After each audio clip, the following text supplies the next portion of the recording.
Hello my dear students, कैसे हैं आप सब। आई होप आप सभी अच्छे होंगे। आपकी पढ़ाई भी बहुत ही बढ़िया चल रही होगी। आज यूनिट 7 का एक मोस्ट इंपॉर्टेंट टॉपिक हम करने वाले हैं। आज हम पढ़ने वाले हैं डाई ऑक्सीजन की प्रिपरेशन, प्रॉपर्टीज एंड यूजेस। ठीक है, अगर आपकी कंसंट्रेशन एंड तक व्हाइट बोर्ड पर रही तो मैं आपको गारंटी देता हूं कि आज डाई ऑक्सीजन प्रिपेयर करने की जो मेथड है, जो प्रॉपर्टीज़ हैं और जो यूजेस हैं वो आपको बिल्कुल इजीली क्लियर होने वाले हैं। ठीक है, बस ध्यान आपका व्हाइट बोर्ड पर होना चाहिए, बस एक कंडीशन है। ठीक है, चलिए तो देख लेते हैं क्या लिखा है थ्योरी में। Dioxygen can be obtained in the laboratory by the following veg.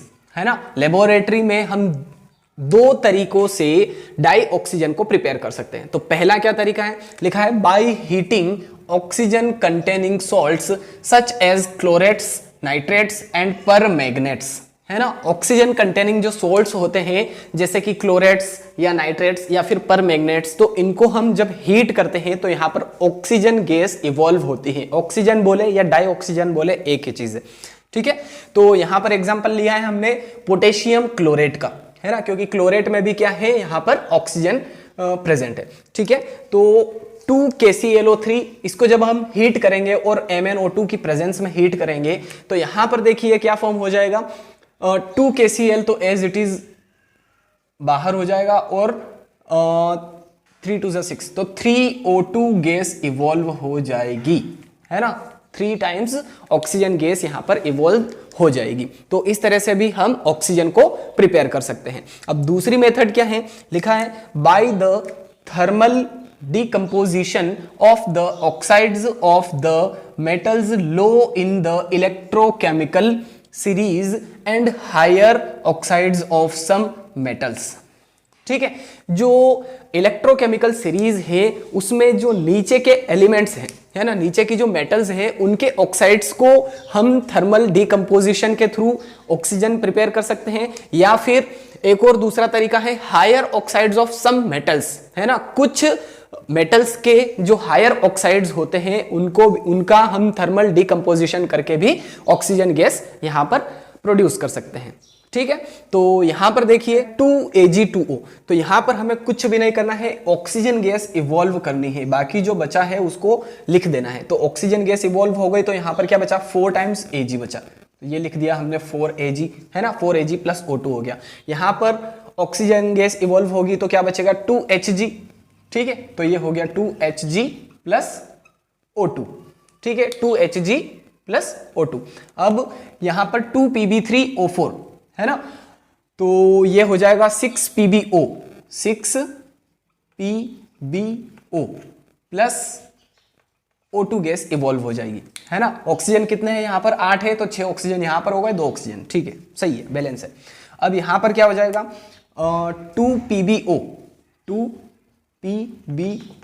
Plus O2 gas यहां पर भी इवॉल्व हो जाएगी। 4 ऑक्सीजन थे, 2 ऑक्सीजन यहां हो गए, 2 ऑक्सीजन यहां पर हो गए। ठीक है, तो इस तरह से यहां पर ऑक्सीजन गैस इवॉल्व होती हैं। तो ये दो तरीके थे, लैब मेथड थे जिनके थ्रू हम ऑक्सीजन या डाई ऑक्सीजन को प्रिपेयर कर सकते हैं। चलिए, हाँ, एक और तरीका है, मैं भूल गया था आपको बताना, हाइड्रोजन पेरोक्साइड जो है ये इजीली डिकम्पोज हो जाता है वाटर और ऑक्सीजन के अंदर। ठीक है, तो हाइड्रोजन पेरोक्साइड का फॉर्मूला क्या होता है, H2O2, है ना, H2O2। तो ये किस में डिकम्पोज हो जाएगा, एक तो वाटर में, H2O में, साथ ही ऑक्सीजन में। है ना, इक्वेशन बैलेंस नहीं है, इसको बैलेंस करना है तो हम यहां पर 2 लगा देंगे। ठीक है, तो यहां पर भी क्या हो जाएगा, 2। तो हाइड्रोजन 4 हो गए, हाइड्रोजन 4 हो गए, ऑक्सीजन कितने हैं, 4 है, तो 2 and 2 बिल्कुल सही है।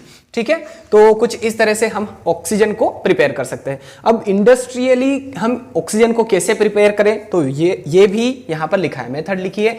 Industrially dioxygen is obtained from air by first removing carbon dioxide and water vapours. है ना, आगे क्या लिखा है, then the remaining gases are liquefied and fractionally distilled to give dinitrogen and dioxygen. ठीक है, industrially हम oxygen को प्रिपेयर करते हैं एयर के थ्रू। है ना, तो एयर में बहुत सारी गैसेस प्रेजेंट होती है, हमें पता है, कार्बन डाइऑक्साइड, वाटर वेपर्स, है ना। दूसरी जो गैसेस होती है जैसे सल्फर डाइऑक्साइड, है ना, कार्बन मोनोऑक्साइड, तो बहुत सारी गैसेस प्रेजेंट होती हैं। तो सबसे पहले हमें क्या करना है, कार्बन डाइऑक्साइड को रिमूव करना है और वाटर वेपर्स को रिमूव करना है। एंड देन क्या करेंगे हम, जो रिमेनिंग गैसेस है, जो दूसरी बची हुई गैसेस हैं, वो लिक्विफाइड हो जाती हैं और फिर फ्रैक्शनल डिस्टिलेशन होता है और हमें डाई नाइट्रोजन और डाई ऑक्सीजन मिलती है। ठीक है, तो इंडस्ट्रियली हम ऑक्सीजन को इस तरह से प्रिपेयर करते हैं, है ना, एयर के थ्रू प्रिपेयर करते हैं। सबसे पहले हम कार्बन डाइऑक्साइड और वाटर वेपर्स को बाहर करते हैं, रिमूव करते हैं, एंड देन जो बची हुई गैसेज हैं वो लिक्विफाइड हो जाती हैं और फ्रैक्शनल डिस्टिलेशन के थ्रू हमें डाई ऑक्सीजन और डाई नाइट्रोजन मिल जाती है।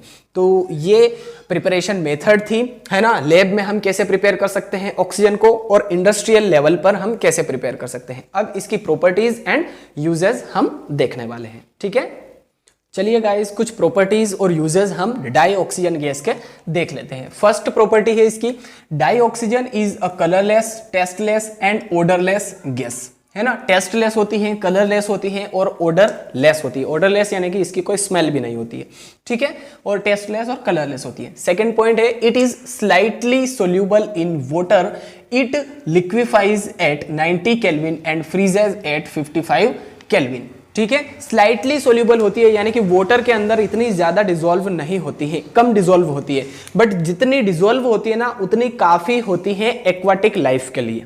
ठीक है, जो पानी में रहने वाले जीव जंतु है, एनिमल्स है, उनके लिए इतनी ऑक्सीजन काफी होती है जितनी डिसॉल्व होती है। ठीक है, और आगे क्या लिखा है, ये लिक्विफाई हो जाती है 90 केल्विन के ऊपर और फ्रीज हो जाती है 55 केल्विन के ऊपर। चलिए नेक्स्ट है, oxygen atom has 3 stable isotopes, O16, O17 and O18।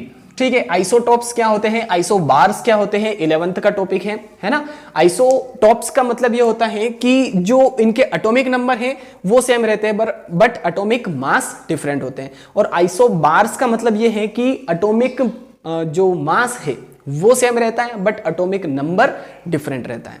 ठीक है, तो यहां पर 3 स्टेबल आइसोटॉप्स होते हैं ऑक्सीजन एटम के। ठीक है, चलिए नेक्स्ट है, it directly reacts with all metals and non metals except some metals, for example AuPt, है ना, गोल्ड और प्लेटिनम के साथ में रिएक्शन नहीं होती है इसकी directly, and some noble gases, और कुछ नोबल गैसेस के साथ में भी डाई ऑक्सीजन डायरेक्टली रिएक्ट नहीं करता है। बाकी सभी मेटल्स एंड सभी नॉन मेटल्स के साथ में डायरेक्टली रिएक्ट कर लेता है। ठीक है, तो यहां पर देखिए ये मेटल्स हैं, है ना, कैल्शियम, इसके साथ में डायरेक्टली ऑक्सीजन जो है वो रिएक्ट कर लेगा। तो यहां पर देखिए किसका फॉर्मेशन हो जाएगा, 2Ca+O2, तो ये बन जाएगा 2CaCaO, है ना, 2CaO का फॉर्मेशन हो जाएगा। अब यहां पर एल्यूमिनियम भी मेटल है तो 4Al+3O2, तो यहां पर फॉर्मेशन हो जाएगा Al2O3 का। Al2O3 कितने हैं, 4 एल्यूमिनियम है तो यहां पर 2 आ जाएगा। ठीक है, तो 2Al2O3 का फॉर्मेशन हो गया। ठीक है, तो ये मेटल्स के साथ में रिएक्शन थी। अब नॉन मेटल्स के साथ में देख लेते हैं, P4+5O2, तो यहां पर बन जाएगा P4O10। ठीक है, 10-4 सही है। फिर यहां पर C+O2, ये भी एक नॉन मेटल है तो यहां पर CO2 का फॉर्मेशन हो जाएगा। ये तो सिंपल सी रिएक्शन है। अब कुछ कंपाउंड्स के साथ में भी ये रिएक्ट करती है, डायरेक्टली रिएक्ट करती है ना, ये कंपाउंड है, ZnS, CH4, ये कंपाउंड है, तो इनके साथ में भी डाइऑक्सीजन डायरेक्टली रिएक्ट कर लेती है। तो 2ZnS+3O2, तो यहां पर फॉर्मेशन हो जाएगा 2ZnO+2SO2। ठीक है, बैलेंस है। देखिए जिंक कितने हैं, 2 है, ऑक्सीजन टोटल कितने हैं, 6 हैं, तो 2 ऑक्सीजन यहां पर हो गए और 4 ऑक्सीजन यहां पर हो गए, सल्फर 2 है। ठीक है, चलिए CH4+2O2, तो यहां पर क्या बनेगा, देखिए CO2 का फॉर्मेशन हो जाएगा, साथ में H2O भी मिलने वाला है यहां पर, है ना, तो हाइड्रोजन 4 है तो यहां पर हम 2 लगा देंगे। ठीक है, तो CO2+2H2O। कुछ इस तरह से ये मेटल्स के साथ में, नॉन मेटल्स के साथ में और कंपाउंड्स के साथ में रिएक्ट करती है।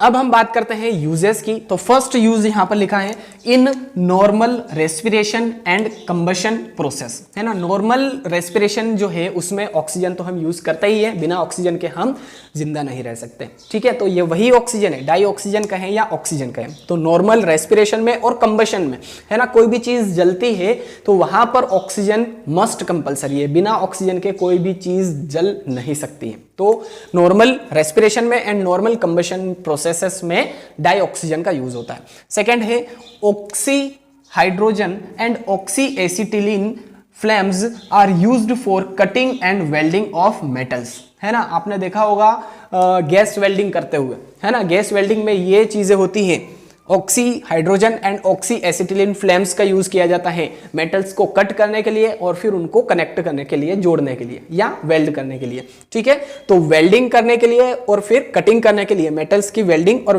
मेटल्स की कटिंग करने के लिए oxy hydrogen and oxy acetylene flames का यूज किया जाता है, ठीक है। तो यहां पर भी ये ऑक्सीजन मस्ट कंपलसरी है, ठीक है, इंपॉर्टेंट पार्ट होता है इसका। चलिए थर्ड है liquid oxygen is used as a component of fuels in rockets, है ना। रॉकेट्स में फ्यूल्स के रूप में भी डाई ऑक्सीजन का यूज किया जाता है, लिक्विड डाई ऑक्सीजन का यूज किया जाता है यहां पर, ठीक है।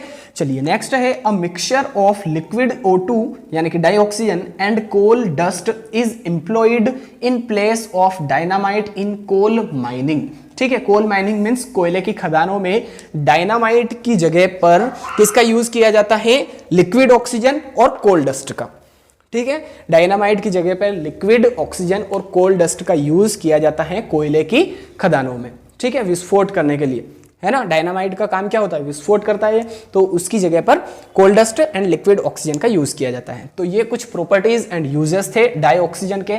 आई होप आपने प्रिपरेशन मेथड भी अच्छे से क्लियर कर ली है, प्रॉपर्टीज एंड यूजेस भी डाई ऑक्सीजन के बहुत ही बढ़िया तरीके से आज क्लियर कर लिए होंगे।